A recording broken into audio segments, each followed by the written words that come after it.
పల్నాడు జిల్లా గురజాల నియోజకవర్గంలో TDP MLA Yarapathineni Srinivasarao కక్ష సాధింపు చర్యలకు దిగారు. పిన్నెల్లి గ్రామానికి చెందిన వైఎస్ఆర్సీపీ నేతలను అదుపులోకి తీసుకున్నారు పోలీసులు. మాచవరం వైఎస్ ఎంపీపీ షేక్ సైదా, పిన్నెల్లి వైఎస్ఆర్సీపీ నాయకుడు అల్లాబక్షును అదుపులోకి తీసుకున్నారు పోలీసులు.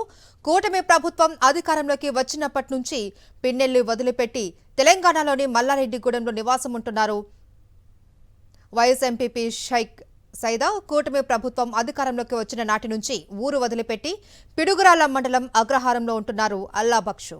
పల్నాడు జిల్లా గురజాల నియోజకవర్గంలో టీడీపీ ఎమ్మెల్యే ఎరపతినేని శ్రీనివాసరావు కక్ష సాధింపు చర్యలకు దిగారు.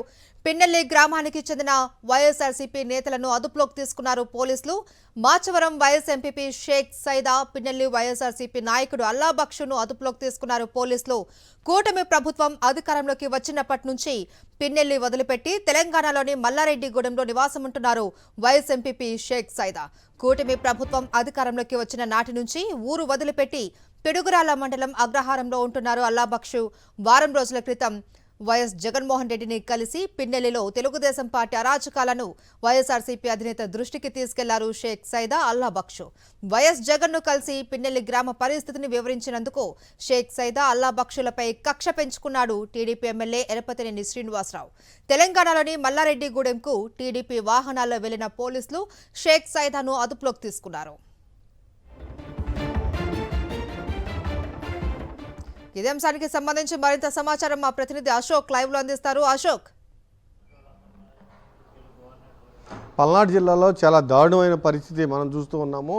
వైఎస్ జగన్ అంటే కూటమి ప్రభుత్వం అధికారంలోకి వచ్చిన దగ్గర నుంచి గురజాల నియోజకవర్గంలోని పిన్నెల్లి గ్రామంలో దాదాపు వందలాది కుటుంబాలు తెలుగుదేశం దాష్టికానికి, తెలుగుదేశం చేస్తున్న అరాచకానికి ఊరు వదిలిపెట్టి వెళ్ళిపోయారు. పూర్తిగా ఇళ్ళు, ఆస్తులు, పొలాలు అన్నీ వదిలిపెట్టి వెళ్ళిపోయారు. కొంతమంది గుంటూరులో ఉంటున్నారు, కొంతమంది తెలంగాణలో ఉంటున్నారు, కొంతమంది హైదరాబాద్లో ఉంటున్నారు.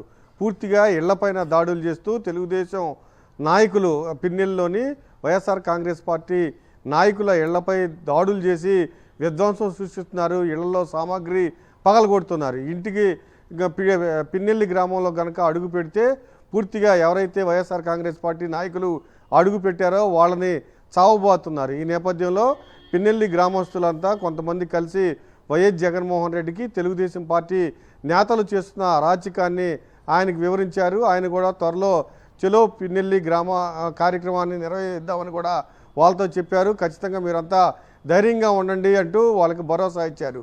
ఇదే నేపథ్యంలో వైఎస్ జగన్మోహన్ రెడ్డిని పిన్నెల్లిలోని వైఎస్ఆర్ కాంగ్రెస్ పార్టీ నాయకులు కలిశారని వాళ్ళపైన కక్ష సాధింపు చర్యలకు ఎమ్మెల్యే ఎరపతినేని పూనుకున్నారు. అందులో భాగంగానే ఎప్పటి నుంచో ఈ కూటమి ప్రభుత్వం అధికారంలోకి వచ్చిన దగ్గర నుంచి పిన్నెల్లిని విడిచి వెళ్ళిపోయిన సైదా మల్లారెడ్డి హుజూరు నగర్ నియోజకవర్గంలో మల్లారెడ్డిగూడెంలో ఉంటూ ఉన్నారు. ఈరోజు పోలీసులు తెలుగుదేశం నాయకుల కారుల్లో వెళ్ళి సైదాను బలవంతంగా షేక్ సైదాను ఎక్కించుకుని తీసుకువచ్చారు. అలానే ఎప్పటి నుంచో పిడుగురాల మండలం అగ్రహారంలో ఉంటూ ఉన్నారు అల్లాబక్షు. అతన్ని కూడా పోలీసులు జగన్మోహన్ రెడ్డిని కలిసి పిన్నెల్లిలో పరిస్థితిని వివరిస్తావా అంటూ పోలీసులు అతన్ని కూడా దాచేపల్లి పోలీస్ స్టేషన్కి తీసుకువచ్చారు. చాలా దారుణమైన పరిస్థితి. ఖచ్చితంగా ఎవరినైతే వైఎస్ఆర్ కాంగ్రెస్ పార్టీ నాయకుల్ని అక్రమంగా అదుపులోకి పోలీసులు తీసుకున్నారో వెంటనే వాళ్ళని విడుదల చేయాలని కూడా వైఎస్ఆర్ కాంగ్రెస్ పార్టీ నాయకులు డిమాండ్ చేస్తూ ఉన్నారు. Right, thank you Ashok.